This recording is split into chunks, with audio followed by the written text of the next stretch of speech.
অনেকদিন যাবৎ বাসায় যাওয়া হয়নি। সেই যে ঈদের ছুটির পর এখানে এসেছি, এখানেই আছি। মন ভালো নেই। পরিবারের সবাইকে মিস করছি অনেক। বিশেষ করে মাকে, মায়ের হাতের রান্না। সেখানে হোস্টেলের বোরিং খাবার একদমই ভালো লাগে না। জীবন ঝালাপালা। আজকে আমাদের দুপুরে হোস্টেলে খাবারের মেনুতে দিয়েছিল পুঁই শাকের ঝোল, যেখানে শাকের থেকে ডাঁটার পরিমাণই বেশি ছিল। আর আলু দিয়েছিল খালা পরিমাণ বাড়ানোর জন্য। কিন্তু স্বাদের দিক থেকে একদমই লো কোয়ালিটির ছিল আজকের খাবার। তো শুরু করছি বিসমিল্লাহ।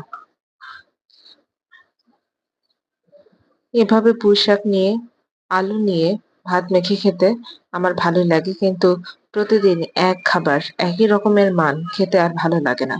মনে হয় জীবনটা বুঝি এই পুঁই শাকে আটকে আছে।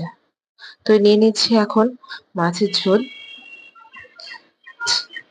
মাছের ঝোলটা খালা রান্না করেছিল পেঁয়াজ দিয়ে, আর মাছের সাইজটা মোটামুটি ভালোই ছিল। পেটের পিস পেয়েছিলাম তো, তাই বেশি পরিমাণ তেল ছিল এতে। তো ঝোল নিয়ে ভাত মেখে নিচ্ছি, শাকও নিচ্ছি সাথে, আর মাছ দিয়ে ভাত মেখে খেয়ে নিলাম। আলহামদুলিল্লাহ, এটাই ছিল আজকে আমার দুপুরে খাবার।